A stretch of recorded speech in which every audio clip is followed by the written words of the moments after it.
Hello class. Today we're going to pick up where we left off in our introductory chemistry course, Chem 140.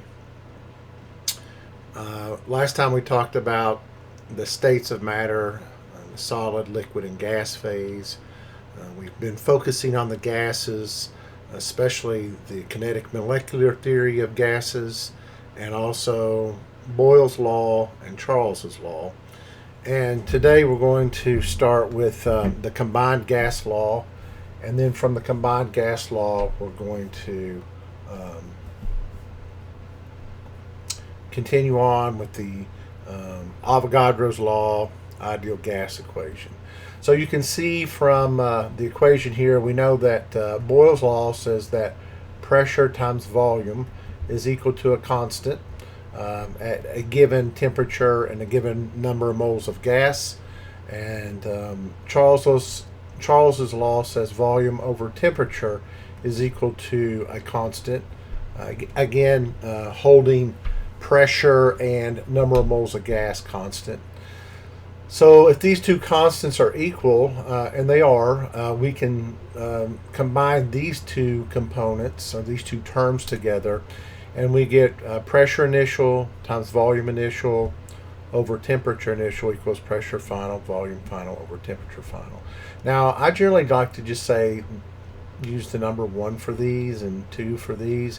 The main thing is that you link the proper pressure, volume, temperature together. And so don't get confused and use a pressure 1 and then a volume 2, because that's going to give you erroneous results. So you say, when would I ever use the combined gas law? This is the kind of thing we talk about. You have a balloon at the surface. There's a certain pressure on it. There's a certain temperature. There's a fixed number of moles of gas in the balloon, and then let's say this is a helium balloon and we let it go and it starts going up into the upper atmosphere. What are the conditions of that balloon going to be, and the gas inside of it, at lower pressures and lower temperatures? So that's why we like this equation. It allows us to solve for these types of problems.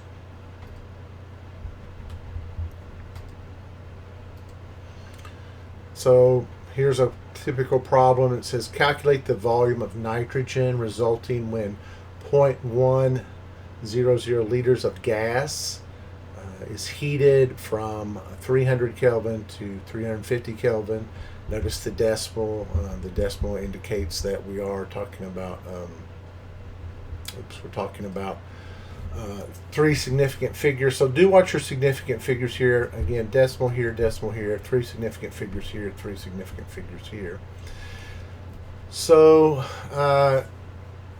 this problem, because it's talking about temperature and volume of gas and atmospheres, that's an ideal equation for the combined gas law. So as I said in class, to do these problems effectively, when you see pressure, volume, and temperature, all 3 of those variables, then you ought to be thinking the combined gas law. The next thing you do is label your information. Take your data out from the reading problem and say, okay, I'm talking about 0.100 liters of gas. They tell me that the pressure at that is 1 atmosphere. And they tell me that the temperature is initially 300 Kelvin. So make sure you link those all together and write these down. The pressure is not changing. The temperature has changed to 350 Kelvin. And what we're asked to solve for is the volume. We're asked to solve for this. So generally what I try to do is I will go on and manipulate the equation before I plug in my numbers here. So we know to get the final volume by itself, we multiply by T final over P final. And if we do that to that side of the equality, we have to do the same thing to this side. So that's going to be T final over P final. P final becomes 1, T final becomes 1, and we have V final by itself. So we'll flip that around to solve for that. Okay. And we'll plug in for the value here. So again, I would go on, manipulate the equation, and then plug in my information. But you could leave it like this, and that's fine, and you would find that you have 0.117 liters for your final volume. So we went from 0.10 to 0.117. Does that sound reasonable? Well, the atmospheric pressure did not change. They left a decimal off here. And so we would expect, if the temperature increases, the volume should increase. The volume should increase. So that sounds like a reasonable answer.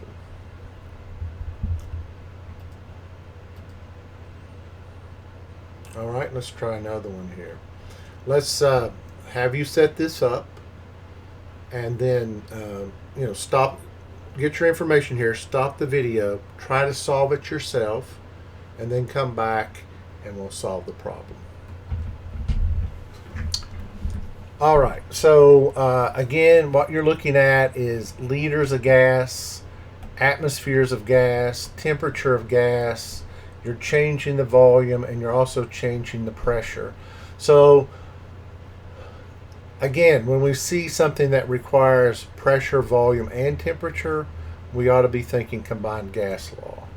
So the first thing you probably want to do is just write that down. P1 V1 over T1 is equal to P2 V2 over T2. And then the next thing you want to do is write down the data that you have in the problem. So they tell us that calculate the new temperature when 0.5 liters of sample of gas. So let's call that V1, and we'll say that that is 0.50 liters at a pressure of 1 atmosphere. Notice we're looking at two significant figures. Is at a 25 degrees Celsius temperature. And here's what I do see a lot of students forget to do.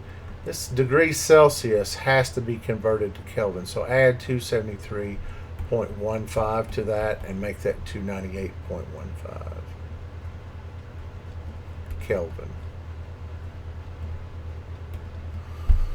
Make sure you do that. When we're dealing with gases, we do need to convert the temperature to Kelvin, the absolute temperature scale. So that's T1. And then it says is compressed. So we have a new volume. The new volume is 0.05 liters. And the pressure of the gas is changed to 5.0 atmospheres. And they want to know what the new temperature is. So that's what you're asked to find. So when I look at this equation, we need to manipulate this equation to solve for T2. And so T2 equals P2 V2 times T1 over P1 V1. So I'll multiply both sides by T2. So now I have T2 by itself over here, and then I need to multiply by the inverse of P1 V1 over T1, which gives me this. And so there's my equation. So let's plug in the information. So this is the crucial part. I see where students make a mistake. P2 goes here. V2 goes here. B1 here. P1 here. And then T1, again, make sure that's in Kelvin, goes here. Now you know you set this up right because the volume units are going to cancel out, the pressure units are going to cancel out, and you're left with T1. You got a temperature 1 here, so your units here are Kelvin, so your temperature here is going to be in Kelvin. So let's solve for that and see what that equals. So on your calculator, you would take P2, which is 5 atmospheres. You would multiply that by V2, which is 0.05 liters. You would multiply by the temperature, 298.15 Kelvin, and then you would divide by P1, which was 1 atmosphere, and you would divide by 0.5 liters. And we would get an answer of 149 Kelvin. So our answer to 3 significant figures would be 149 Kelvin. Now, here's another thing you got to watch. Maybe they want this temperature in degrees Celsius. So if they want this in degrees Celsius, you have it in Kelvin, and that could be a good answer. And if it is, if that's what you're going to report, you would report just 2 significant figures, and that would be 150 Kelvin.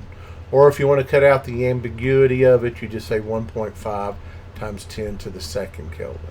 That would be fine. But if we're going to change this to degrees Celsius, we would need to subtract negative 273.15. And so 149 subtract 273.15, we get negative 124 degrees Celsius. Negative 124 degrees Celsius. Or 120 degrees Celsius. Negative. All right.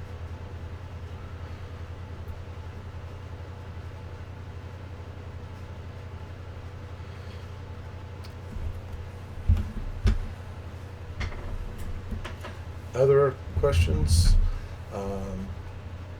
I think that's pretty much it. Does that sound like a reasonable temperature? Again, let's make sure this looks right. We had 25 degrees Celsius. We added 273. This is 298 Kelvin. So when we have 149 Kelvin, we subtract 273, and we'll get our degrees Celsius.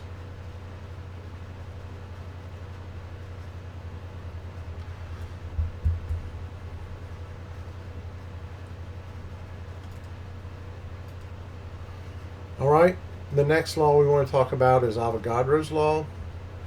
So we talked about Boyle's law, which is relating pressure and volume. Pressure is inversely related to volume, which means as the pressure goes up, the volume decreases. We've talked about Charles's law, which says volume is proportional to temperature. As the temperature of the gas goes up, so does its volume. And now we have Avogadro's law. So Avogadro's law, the importance of Avogadro's law in everyday life is when you blow into a balloon and it starts to inflate, the reason, a lot of people say the reason why they think the balloon inflates is because you're adding pressure to the balloon. But the reason it inflates is you're adding more gas molecules inside the balloon, and those gas molecules have kinetic energy. And yes, pressure is when the gas molecules strike the container, but it is the particles, it's the number of particles inside the balloon that cause it to inflate. So make sure that you know that the reason why the balloon expands is you're adding more molecules of gas inside the balloon. So volume and times number of moles equals a constant. So volume is proportional to number of moles. As the number of moles of gas increases, the volume of the balloon increases. So notice we have a constant here. And so again, if this is V1 and N1, and you have V2 over N2 also equals a constant, and these constants are equal, then we can come up with this equation. Looks a lot like Charles's equation, because in Charles's equation, volume is proportional to temperature. In Avogadro's equation, volume is proportional to number of moles. So memorize this equation, use it in a calculation. This is simpler than the combined gas law. So let's look at an example of this problem.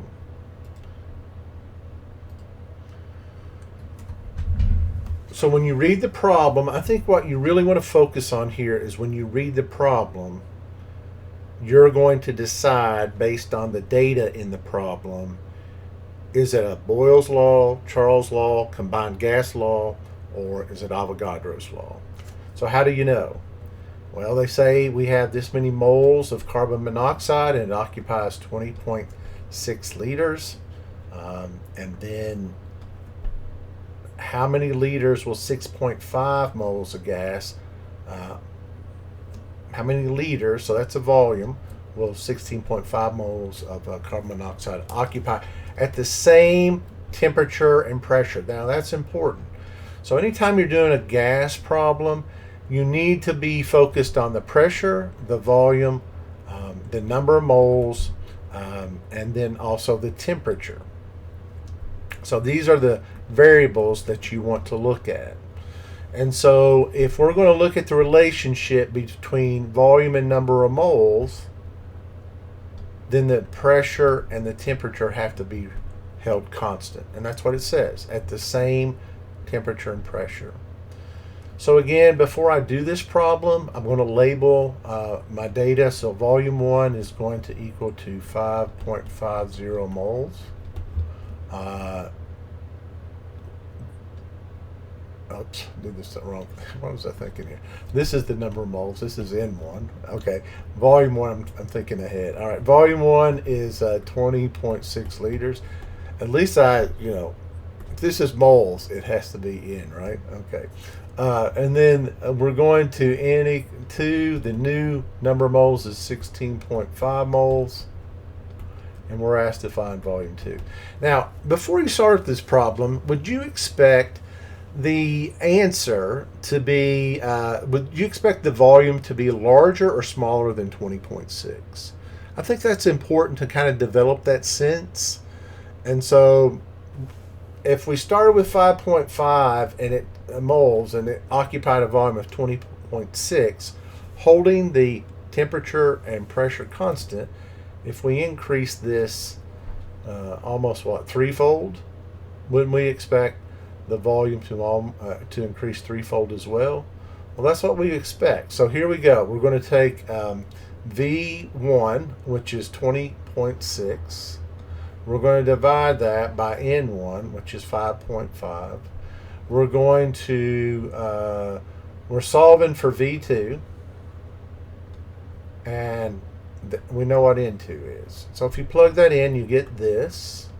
And again, you may want to do what I say is just solve for VF first and say VF equals VI over NI times multiplied by NF. And that way you can just plug the numbers in and you'll get the answer. And so that's our answer, 61.8, which, yeah, is 3 times. You multiply this number by 3, you would get 61.8. So that's what we would expect. We would expect this to be 3 times in volume when we increase the number of moles by 3 times. That's a direct relationship.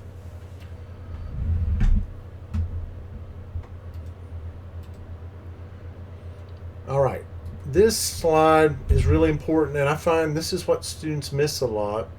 And the reason why it's really important is molar volume. That's how much does 1 mole of gas, of any gas, occupy at standard temperature and pressure.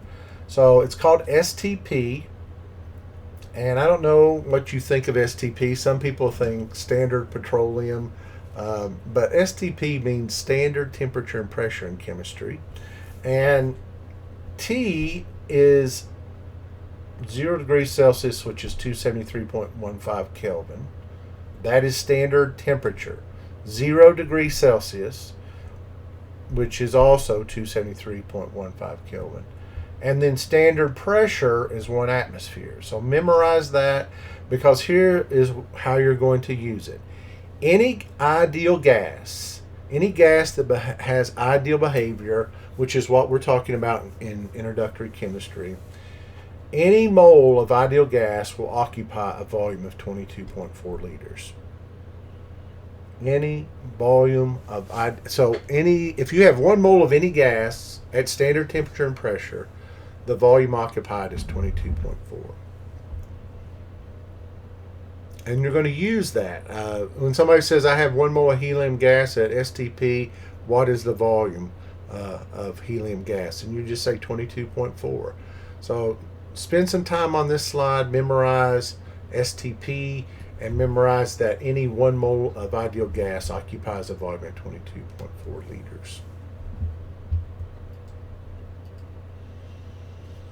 All right, we've talked about density before. Density is mass divided by volume. We're bringing it up here because it's important that you realize how small the densities are for gases. They're going to be much less than a solid because there's lots of space between the particles in a gas.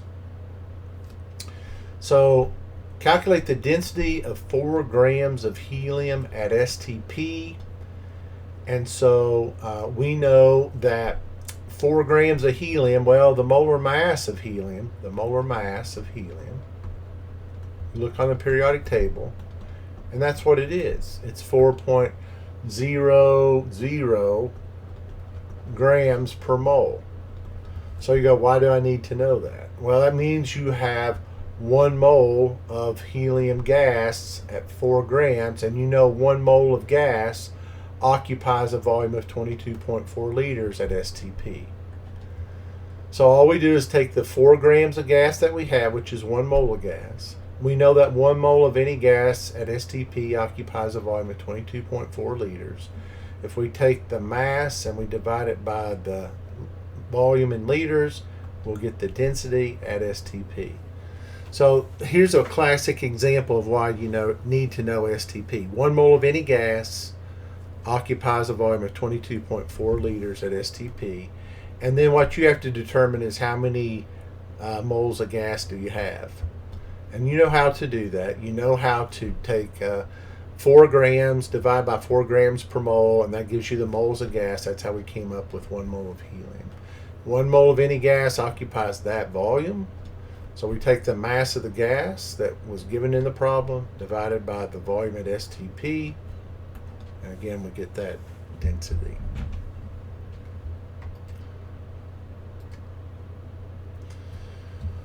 All right, so this is the most important of the gas laws. It goes one step further than the combined gas law. So the combined gas law was, comparing different systems. P1 V1 over T1 equals P2 V2 over T2, and the moles were fixed. The number of moles is constant. In this problem, called the ideal gas law, we combine Boyle's law, Charles's law, Avogadro's law into one equation. And we get PV equals nRT. So you can kind of see all of these. So if I took it, so let's do this. If I manipulated this equation and I solved for V, we would get V equals nRT over P. And so if we hold the number of moles constant and R is a gas constant and the temperature constant, you can see the inverse relationship between volume and pressure. As the pressure goes up, the volume must decrease. All right, if all this is held constant up here, they're not changing, as the pressure goes up, the volume has to decrease, which is Boyle's law. So we could do the same thing with temperature. We could look at the relationship between volume and temperature. If we make all this constant, then you could see as the temperature goes up, the volume also has to go up. So it's the ideal gas law. It combines Boyle's, Charles, Avogadro's law into one equation, and we use this. I would say we use this the most of any of the gas law equations, because even if you forget Boyle's law or Charles' law or Avogadro's law, you can figure it out based off of this equation. So memorize PV equals nRT and know that it's the ideal gas law, and then we're going to solve some problems with this equation. So let's talk about R. R, we need to know that in order to solve the problem. R is called the gas constant. And you say, what is that? Well, you remember when we said P times V equals a constant, or we said B over T equals a constant? Well, that constant that allowed these to be equal, which allows these things to be equal, which allowed us to combine this into the combined gas law, that constant is called R now, and that is called the ideal gas constant. Now, what you have to do here is memorize the number, but also, just as important, is memorize the units. It's liter atmospheres in the numerator, then there's a quotient bar here, and then it's moles Kelvin, and that should be a capital Kelvin, a capital K, moles Kelvin in the denominator. All right, liter atmospheres in the numerator, mole Kelvin in the denominator. So the pressure has to be in atmospheres, the volume has to be in liters, N has to be number of moles, and the temperature has to be in Kelvin. So you say, well, they didn't give me atmospheres. Let's say they gave you 780 millimeters of mercury. Well, you know from our previous lecture that there are 760 millimeters of mercury is equal to 1 atmosphere.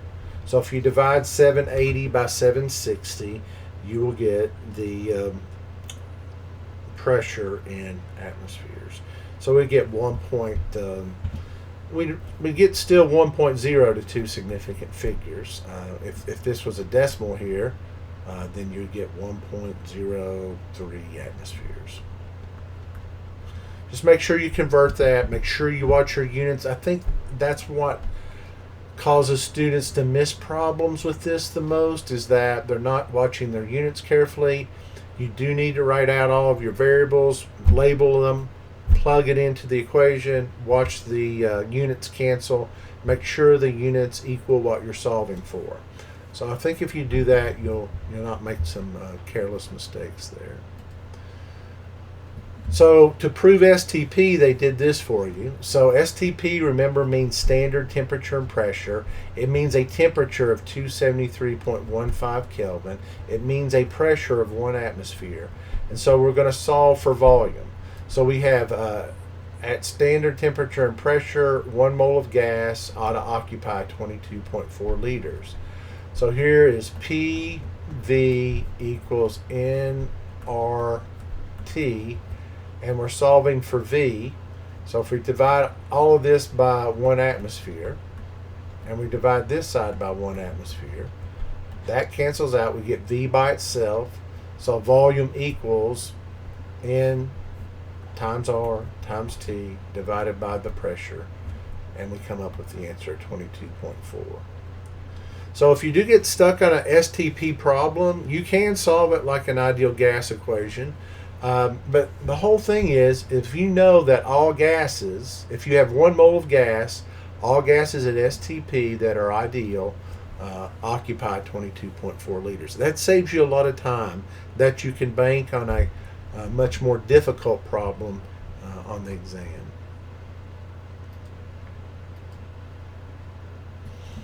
So let's look at a problem. I'll do one of these. Let's see. I think we'll do the first one. So what is the volume of gas? We're looking for volume. That's occupied by 5 grams of methane, 25 degrees Celsius, 1 atmosphere. So we know we're not doing Charles's law or Boyle's law or Avogadro's law or combined gas law, because we're not comparing 2 states of the system. They just give us the information at this particular point in time, and so that lends itself to we're going to be using PV equals nRT. We want to know something at this particular moment in time. We want to know what the volume is. So volume, we would divide both sides by pressure. and that would give us volume equals nRT over P. And then we start labeling what we have here. Well, we have nitrogen gas, or no, we have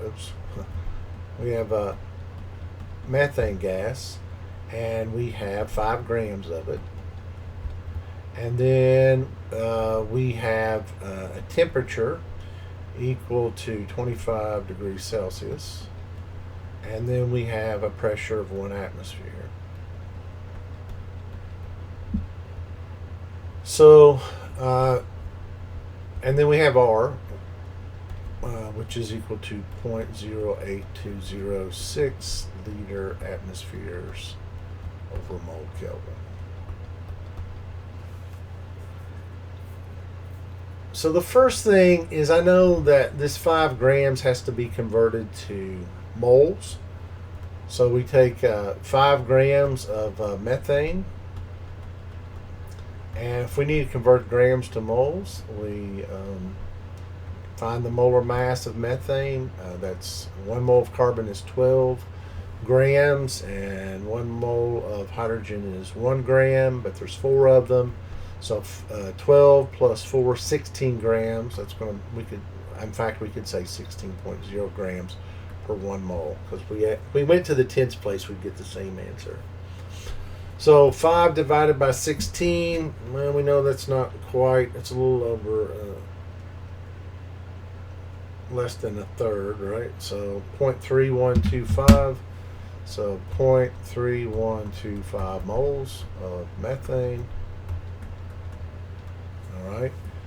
25 degrees Celsius, we need to add 273.15 to that. That's going to equal 298.15 Kelvin. And so we're ready to plug this into the equation. Take your 0.3125 here, take your gas constant here, take your temperature, 298.15, put that there, and then the pressure was 1 atmosphere. So let's plug that all together. 0.3125 times 0.08206, the gas constant, times the temperature, 298.15. It equals, we can divide by 1 just to watch the units cancel out. So this atmosphere and this one's going to cancel out. The pressure here is going to cancel, let's see. That was 1 atmosphere. And the pressures cancel out. The number of moles, the moles here is going to cancel out the moles down here. Kelvin here is going to cancel out with Kelvin here. And what we have left then is just liters here and our gas constant that's here. So that's what the volume should be, right? And so our answer should come out to be, how many significant figures? 2 to 2 significant figures, we should get 7.6 liters. And again, it says volume. Volume units are liters. That's how we know we set it up right. So I know I didn't have enough room really to manipulate this, but that is the process. Decide which equation you're going to use. Solve for what you're trying to determine, in this case volume. So we manipulate the equation to solve for volume. Moles, grams have to be converted to moles, and we did that. And temperature has to be converted to Kelvin. We did that.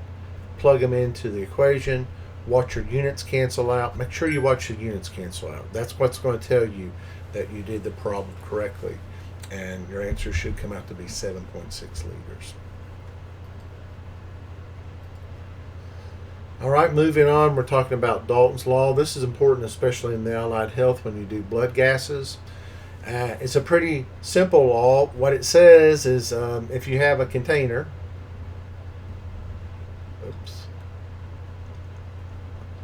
and I put gas A in here, and gas A is going to have a pressure like here. And then I add gas B, so I've doubled the number of particles in the box. Well, the pressure is going to almost double. And then if I put another gas C in here, it's going to even increase more. So the gases of A, B, and C, those are called partial pressures. You got to speak the language. This is the total pressure. What's the total pressure inside the box? That's called the total pressure. And the pressure that corresponds to A is called the partial pressure of A. The pressure that corresponds to particles of B is pressure B, again called the partial pressure of B, and then we have the partial pressure of C. So Dalton's law says that if you have a mixture of gases, they exert a pressure that the sum of the pressures of each gas would exert if they were present alone. So each gas exerts their own pressure like they were alone, and when we add these three pressures up, we get the total pressure inside the container. So I think what throws in, this is easy, right? It's just whatever the pressure of A is, plus the pressure of B, plus the pressure of C. I think partly why people have problems with this is called partial pressures, and this is the total pressure.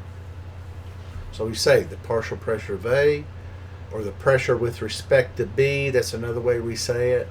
But when I look at the pressure with respect to A, B, and C, that totals up or sums up to be the total pressure. So you say, when would I use this? Well, you'd like to know how much nitrogen gas is in a person's blood, how much CO2 gas. Probably want to look at some other oxygen. You want to look at that ratio to see how, see what the respiration of the patient is. So the total pressure of air would be the sum of its components in the air, and for the most part it is mostly air that you breathe is mostly nitrogen. So if I know the pressure, the partial pressure of the nitrogen, and I add that to the partial pressure of the oxygen, that should give me the total pressure of the air. Again, that's an approximation, assuming that there's only two gases in the atmosphere.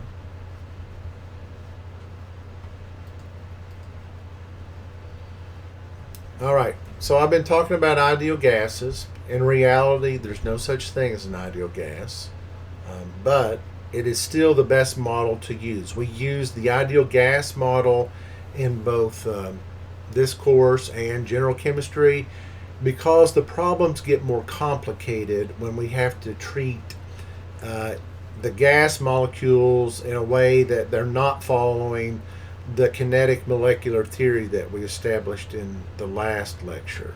So one of the big ones is that each gas molecule acts independently of one another. They're not attracted or repelled by one another. They move in linear motion until they collide with one another or with the wall of the container. So in reality, if the gases that come closest to being ideal are non-polar gases, they don't have a positive or negative end to them, and this occurs at low pressures where you have a lot of space. Low pressure means there's not too many gas molecules in the container, and high temperatures where they're moving so fast they don't have time to interact with one another. So non-polar gases at high temperature and low pressure are the ones that behave most ideally.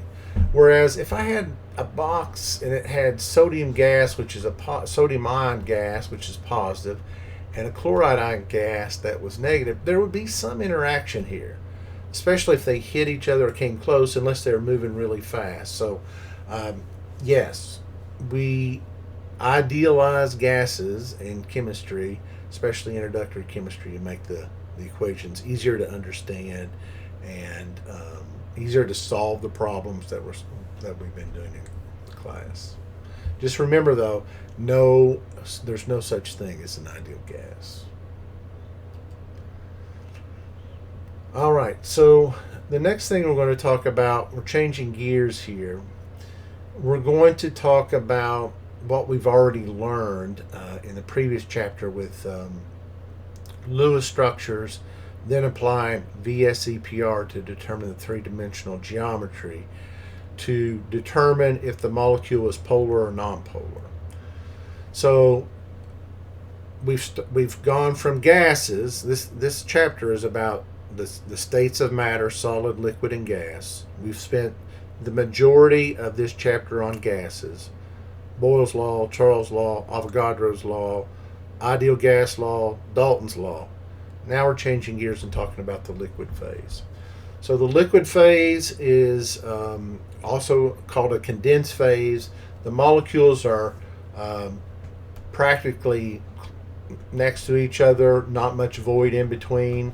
There may be there may be some, but the molecules are fairly close together.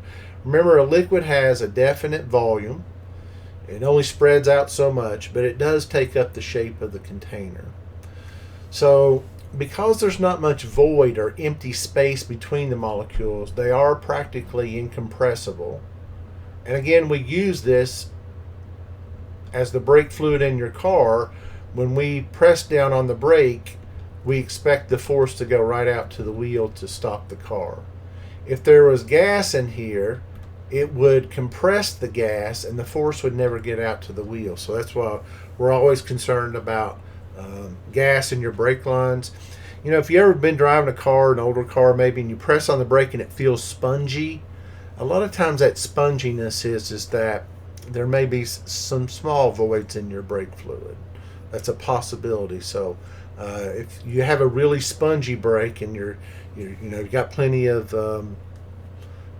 pads and your rotors are good, then you might want to start thinking about changing your brake fluid. So because we're talking about molecules and molecules and we're talking about a liquid, molecules can have a positive end and a negative end to the molecule. We call that a polar molecule. And since liquids are in close proximity to one another, then this molecule could have the negative end at this end and a positive end at this end. So there's going to be an attraction, an intermolecular force that means a force between the molecules, intermolecular force. And the stronger this intermolecular force, the greater the viscosity, and viscosity is a measure of the liquid's resistance to flow. So think of peanut butter is a viscous substance, marshmallow cream, even maple syrup is more viscous than water. And so what makes something resistant to flow is the attractive forces between the molecules or molecular geometry. So molecular geometry has a role to play, and attractive forces between the molecules have a role to play. So what they mean by molecular geometry, what if you had something that was it had lots of fingers on it like this, and then it gets entangled with the same substance right below it, and their fingers are like that. There's going to be a connection there, versus something that's round and spherical, which there's not as much even if they're close to each other, there's not as much surface contact. So molecular geometry is important, but also the forces between the molecules that we call intermolecular forces. Complex or polar molecules tend to have higher viscosities, are more resistant to flow than simpler or nonpolar molecules. Viscosity decreases with increasing temperature, and that makes sense. And like if you take your peanut butter, you've had it in the refrigerator, and you take it out and you try to spread it on a piece of bread, and it rips the bread up. So what you can do is you can put your peanut butter in a microwave. You heat it up a little bit, maybe 30 seconds to a minute, and it gets really less viscous, less resistant to flow, easier to spread on your bread. So that's a classic example. Cold peanut butter versus warm peanut butter. It's much easier to spread warm peanut butter.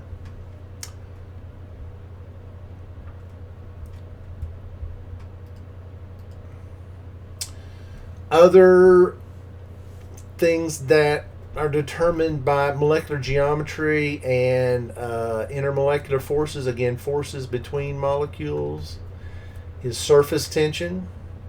So surface tension is a measure of the attractive forces exerted among molecules at the surface of the liquid. So what we're saying here is that you have a beaker, you have water, and so there's water molecules on the surface, and there's water molecules below the surface, and there's an attraction of the water molecules on the surface to the water molecules below the surface. And that creates a tension, it creates a force on the surface of the liquid, and we call that surface tension.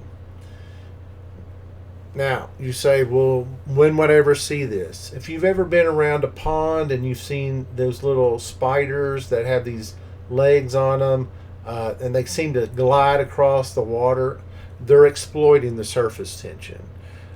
They are staying on top of the water, and as long as the water's smooth, they're generally along the bank where the water's not choppy, they can glide around, or it's stagnant water, you'll see them there as well, because the legs are generally non-polar on the spider, and then the water's polar, that allows them to glide around. Another example of this is when you wax your car, the wax is non-polar, your water is polar, so the water beads up. It wants to minimize the contact with the non-polar wax, and so the water beads up and you go, oh yeah, my car's wax looks good. When the wax goes away, then you got the metal, or at least the paint, and then the water kind of spreads out. It doesn't bead up. That means it's time to re-wax the car. That's how, how this came about was when you look at tropical plants, they tend to shed water, so there's a protective coating on the leaf of a tropical plant. They're also sword shaped, so they can channel water, because if the water stays on the leaf, either the sun going through the water can burn the plant, or the water can pull nutrients from the plant leaf. So palm trees, classic example, they produce a wax on their leaves called carnauba wax, and that was our first automotive wax. We actually just took palm oil, palm wax, wax the car with that, and that's how we protect the cars. And you can still buy carnauba waxes for your car. So again, surface molecules are surrounded and attracted by fewer liquid molecules than those below, and the net attractive force on the surface pulls them downward. That's what's happening here. As this minimizes the surface, it's pulling the liquid molecules inward, and that's what creates the bead of water. So here's another example. If you want to see this at home, take a bowl of water, which is polar, sprinkle some pepper on it, on the water, and you'll see the pepper kind of clump up. And then if you add a drop of dishwashing liquid, you'll notice all the pepper gets pushed out to the side, because the detergent's a surfactant. It reduces the surface tension, and then you'll start seeing the pepper fall below the surface, because it's got a larger molar mass than water. So because it has a larger molar mass and larger density, it'll start sinking below the surface. So that's a nice little demonstration. So the soap breaks the surface tension. And so, again, that's what a surfactant does. And you say, well, where else would I see this? You do have surfactants in your lungs. This is what allows you to exchange gases. From the gas phase, oxygen, get it into the liquid phase, and get it to dissolve in your bloodstream. You have to have that surfactant to exchange the gas between what you're breathing in, what you're getting to your vascular system. Vapor pressure. So what vapor pressure is that if you take water and you put it in a container, in a sealed container, so this is water here, some water will escape. The kinetic energy of the water molecules below the surface will be transferred to the water molecules on the surface, and they'll start to escape. So they'll become a gas. And eventually, some of the gas molecules start going back into the liquid phase, so they go back the other way. Maybe I should change the color here. Let's see if I can do that.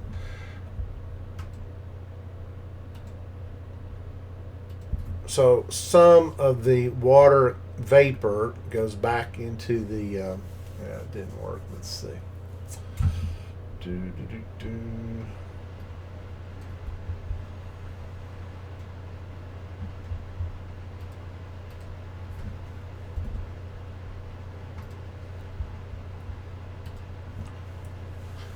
So some of the water vapor starts going back into the liquid phase.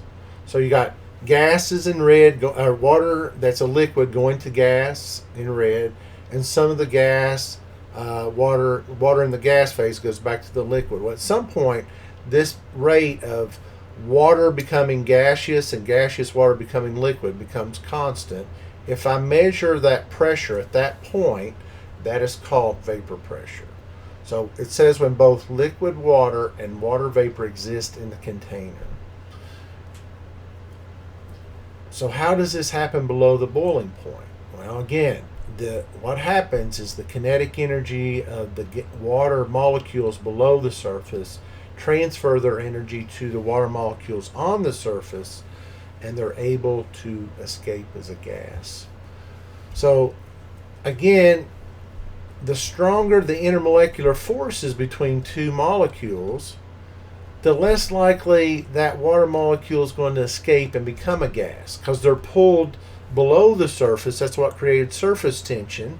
They're pulled below the surface so they cannot escape as gases. But there is motion in those molecules, and eventually there's enough collisions with one of the surface molecules for it to escape as a gas.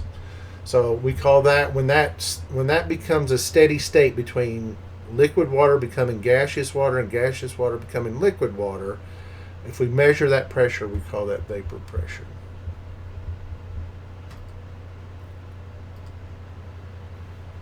So this is just showing the temperature dependence on vapor pressure. So I do want you to be able to read this type of graph, because I see this a lot on national tests, and they say which one has the most kinetic energy, and people just say, oh, it's this because it's a higher peak. You can't do that. What this is saying is, at cold temperatures, there's less spread of kinetic energy of the molecules than at the hot temperature. See, the spread goes out further, and it's not as close down to zero. You see that difference there. So as the temperature increases, each molecule is moving faster. So each molecule is moving faster. They collide with a molecule on the surface, which gives it more kinetic energy to escape as a gas, and more molecules will escape from the surface because these are colliding much more frequently because the temperature has increased.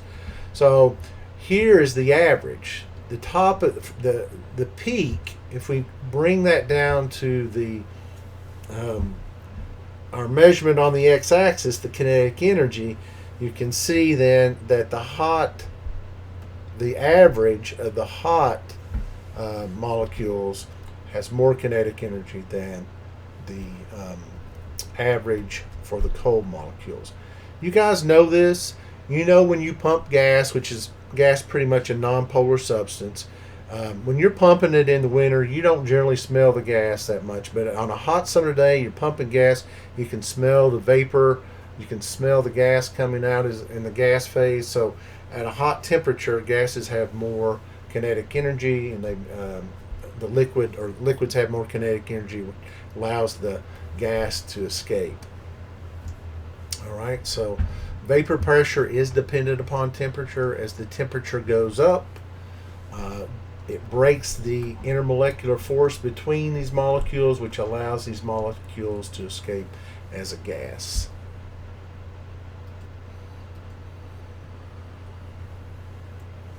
So it takes energy for a liquid to go to a gas. You know that. For you to make water spontaneously become a gas at a fairly quick speed time, you put it on the stove and you heat the water up, and it eventually starts to boil. So it takes energy for that to happen. So when a gas goes from, so when water goes from the gas phase to a liquid phase, it must release energy. So if it takes energy to change a liquid to a gas, then to change a gas back to a liquid releases energy. And we call that condensation. All right? So that's what we say. You know, we're getting into spring here, and you notice you wake up in the morning and there's dew on the grass, which is water droplets on the grass. So we had a warm day that allowed water to evaporate into the atmosphere. That's liquid water changing to gas. Then we have a cool night, and so that gaseous water starts to, the molecules start to slow down because it's a lower temperature. They stick together, they become a liquid, and when they become a liquid, they release energy. So that the term for liquid to gas under below boiling points is called evaporation, and then for us to go from the gas phase back to the liquid phase is called condensation. All right, next slide is again showing us what I actually showed in 2 slides or 3 slides ago. So initially when you put water in a closed container, it is escaping. Then that becomes a gas, and some of the gas then goes back into the liquid phase, and eventually the amount of liquid going to the gas phase and the amount of gas going back in the liquid phase becomes constant, and we call that vapor pressure. So if I measure the pressure, these two look pretty especially this one's we're eventually getting to something constant here. If I measure the pressure, when these two rates become constant, we call that vapor pressure. And that's what it is. Vapor pressure is the pressure exerted by the vapor at equilibrium. And this is what this is called. When the rate of the rate of this becomes equal to the rate of that, then we call that equilibrium.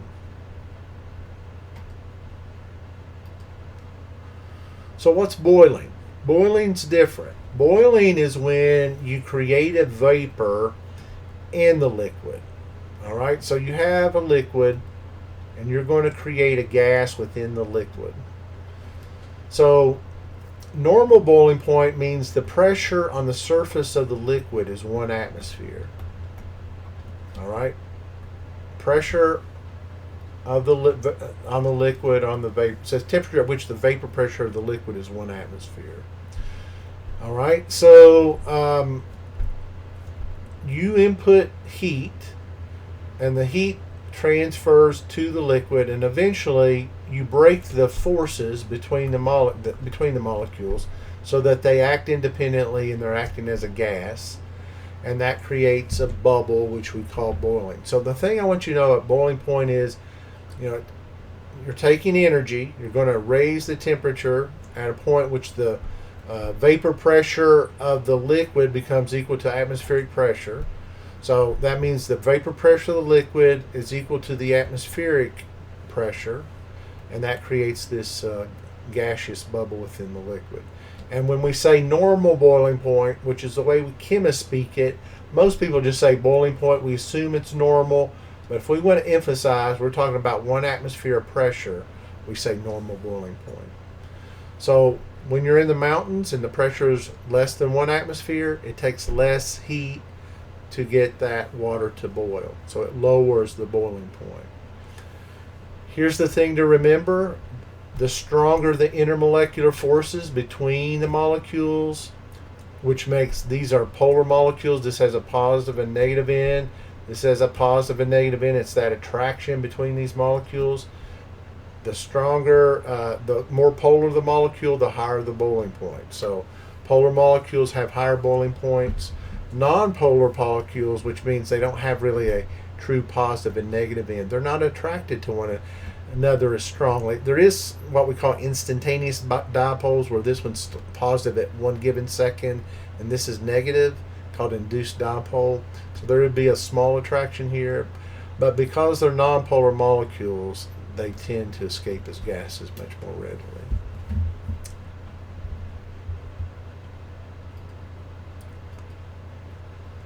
So what does this mean? Well, it's called van der Waals forces. And van der Waals forces are intermolecular forces. That is the force between molecules. And there are two subtypes. There's dipole-dipole, and then there's London dispersion.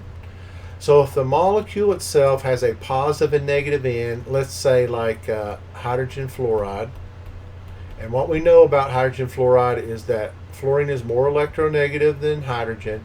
The electrons are being pulled towards the more electronegative fluorine. We have done that either with an arrow when we were talking about molecular geometries. We've also done a positive end on this bond and a negative end on this side of the bond, or positive and negative, partially positive. These are lowercase, that's not the best, but lowercase delta symbols being partially positive and negative. That means it's a polar molecule. It's got a positive end to it and a negative end. So this negative end of this molecule is attracted to the positive end of this molecule, and that is the intermolecular force. And we would call this a dipole, because there's a dipole here, and there's a dipole here in this molecule. This is called a dipole-dipole interaction.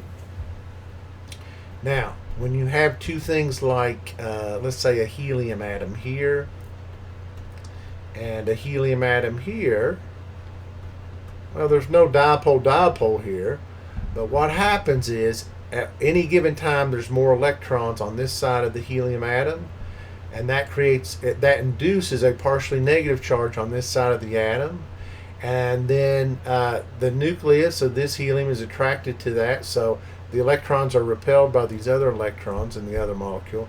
That induces a partially positive charge on this helium atom, and that's enough attraction there to cause these to stick under generally high pressures and low temperatures. So for helium to become a liquid, it has to be very high pressures and very low temperatures. This is called an instantaneous dipole, and we call the force between these two instantaneous dipoles London dispersion forces, or a lot of times they just call them dispersion forces. Just remember that this dipole is temporary and it is attracted to another temporary dipole. Whereas dipole-dipole, these are permanent. These are permanent, partially positive and partially negative ends to the molecules. So dipole-dipole, we got permanent dipoles. London dispersion, you create an instantaneous dipole, which creates a force of attraction between the molecules. These two forces together are called intermolecular, are called van der Waals forces. All right, this is probably the most important of the intermolecular forces, especially for those of you in biology. That's called hydrogen bonding. It's not considered a van der Waals force. It's a special type of dipole-dipole. It's stronger than a dipole, just your general dipole-dipole. So it's a very strong intermolecular force. And the requirement is, this is the most important part, the requirement is the hydrogen has to be directly bonded to either oxygen, nitrogen, or fluorine. Anything else, it's not a hydrogen bonding. It's not called hydrogen bonding. So what happens here is we have a hydrogen fluoride. We know that this is a polar molecule, that this is partially negative here and partially positive here. And then what's going to happen is it's going to look just like a dipole-dipole. So the hydrogen's going to be here and the fluorine's going to be here. This is partially positive, this is partially negative. The attraction between this fluoride and this hydrogen is a special type of dipole-dipole, and it is called hydrogen bonding. So this is the hydrogen bonding here, that's that special intermolecular force. And you say, well, we've been seeing that all along. Well, it's not the same thing. Yes, we can have hydrogen bonded to chlorine, and we could have another hydrogen bonded to chlorine, and this would be partially positive on this end, partially negative on this, partially positive here, partially negative here. And there is an attraction between the hydrogen and chlorine, this partially negative and partially positive. but it's not as strong as hydrogen bonding. Hydrogen bonding is a very strong intermolecular force. This is a strong intermolecular force between the hydrogen chlorides, but it's not a very strong intermolecular force. So hydrogen bonding is special. It occurs when oxygen, nitrogen, or fluorine are hydrogens directly bonded to those. And it is the force between the molecules that cause things to have higher boiling points, greater surface tensions, greater viscosities. So we definitely have hydrogen bonding in water because hydrogen is directly bonded to the water, to the oxygen. And so what happens is this oxygen is attracted to another water molecule. That's a hydrogen bond. This oxygen is still attracted to another water molecule over here. That's a hydrogen bond. And then this oxygen is attracted to an oxygen from another water molecule. This hydrogen is attracted to another water molecule. And so these are strong forces, and that's why water, for what it is, a covalently bound substance, has such a high boiling point at 100 degrees Celsius, and has a high freezing point of 0 degrees Celsius, or I should say a low, it's a high freezing. It's a 0 degrees Celsius versus negative 20 degrees Celsius. So make sure you understand hydrogen bonding. You are going to be tested on it. It's that important. It is not a van der Waals force, but it is a special dipole-dipole attraction.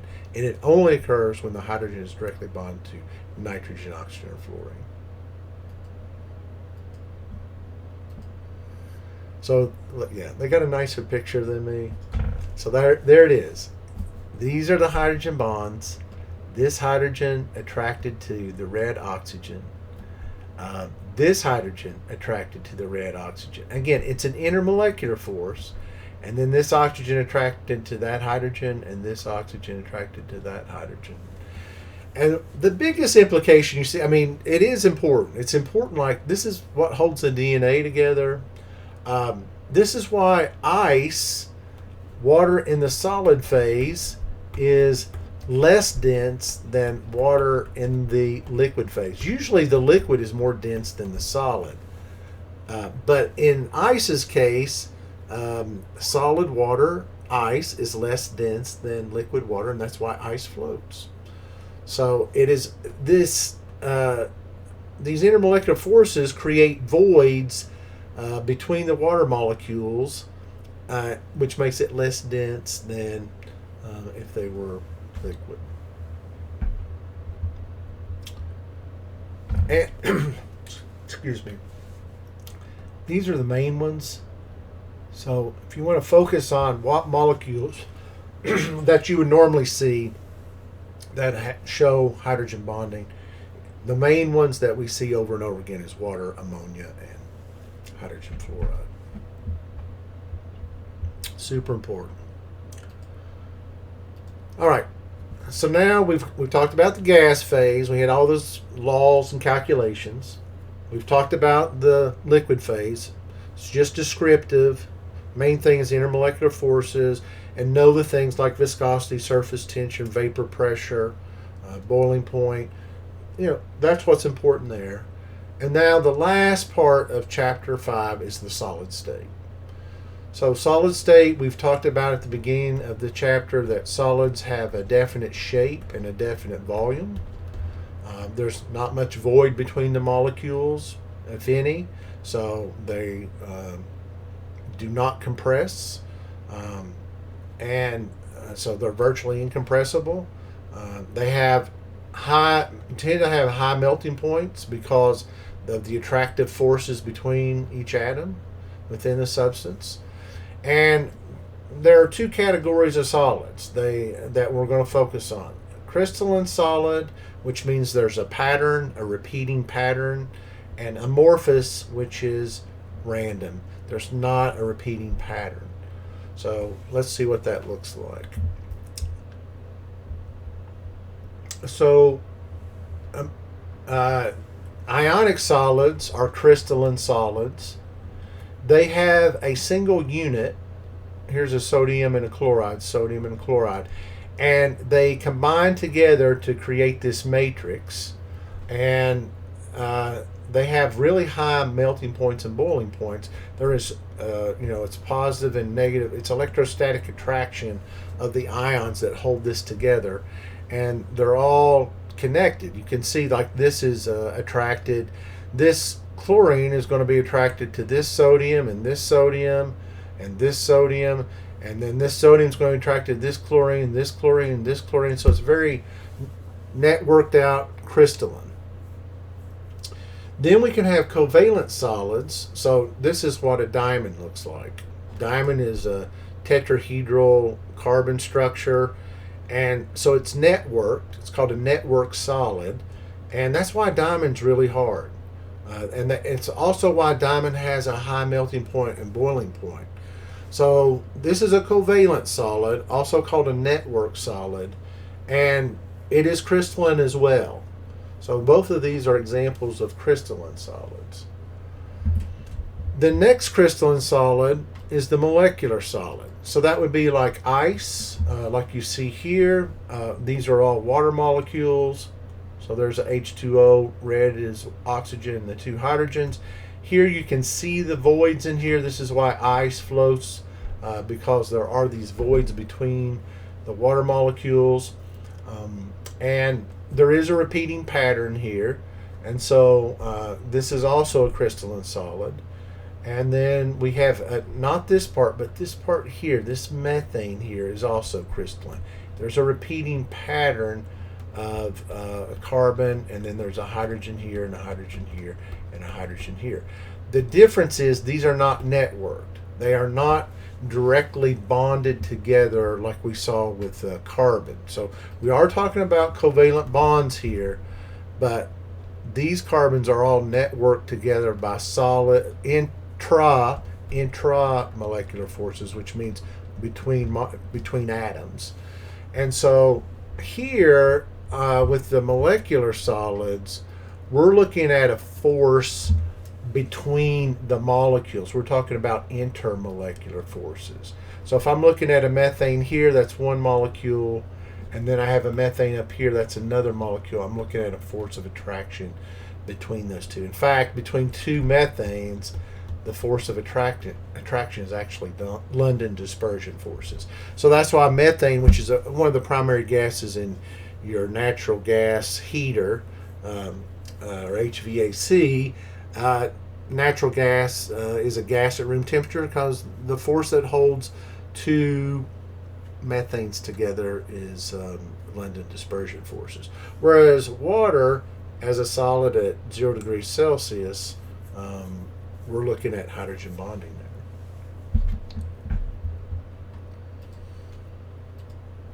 Then we have metallic solids. The way I like to think of metallic solid, and this is really important, this is why metals are good conductors of heat and electricity, is here are the nuclei that are positively charged, and the electrons can freely move or flow from one nuclei to the other.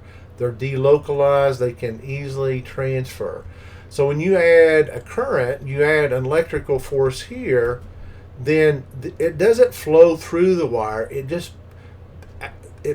The force pushes the electrons that were here on close to this end outwards, and you read that as a current. So a lot of people think electricity, like this electron, just goes straight through the wire like that. That is not what happens. This has a force. It pushes. And then that pushes this electrons that are closest to here out this other end. It's not traveling through it like that. All right? So that's important to know.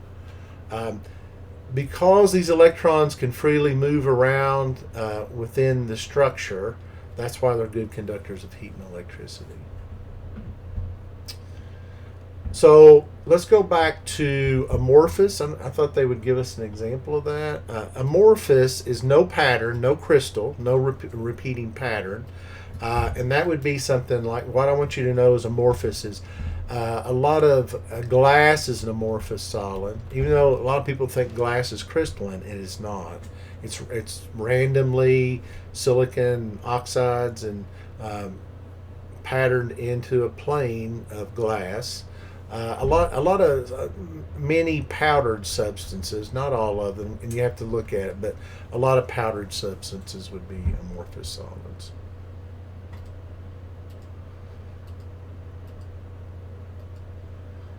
All right, so sublimation, I want you to know this term. This is when you go directly from a solid phase to a gas phase.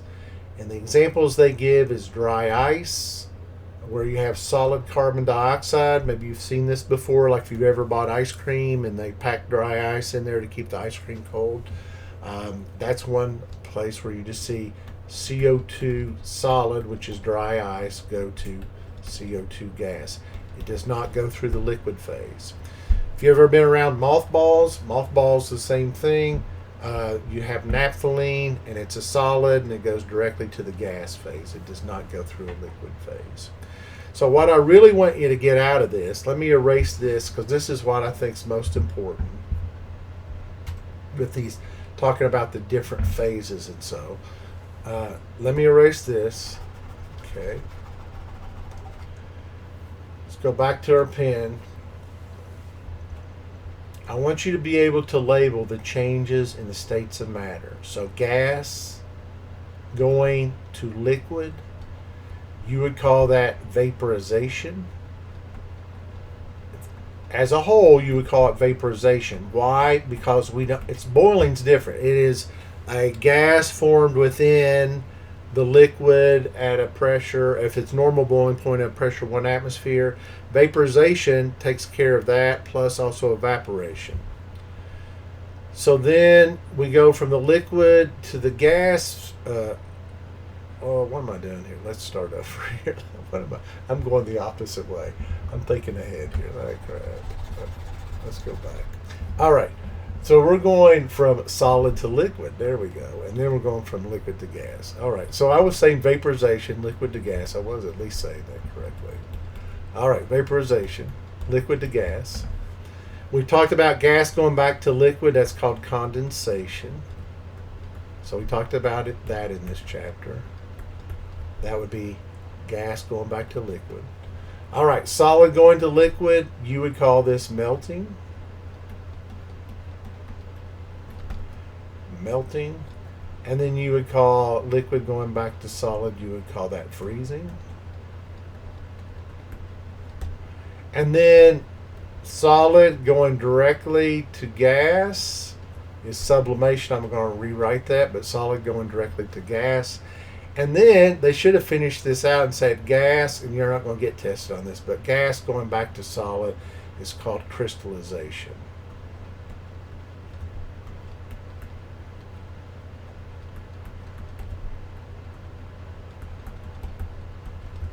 Also called, sometimes they call it deposition. I've also heard it called that, deposition. That one I'm not testing you on, but that's what this is all about. That's why they've talked about all these different terms as we've gone through this chapter, and I wish they would have summarized it up in a slide like that. All right, that's it for chapter 5. Again, it's about solids, liquids, and gases. Yes, we spent the most of the time on the gas phase because we had kinetic molecular theory of gases to understand. We had Boyle's law, Charles' law, Avogadro's law, ideal gas law, Dalton's law.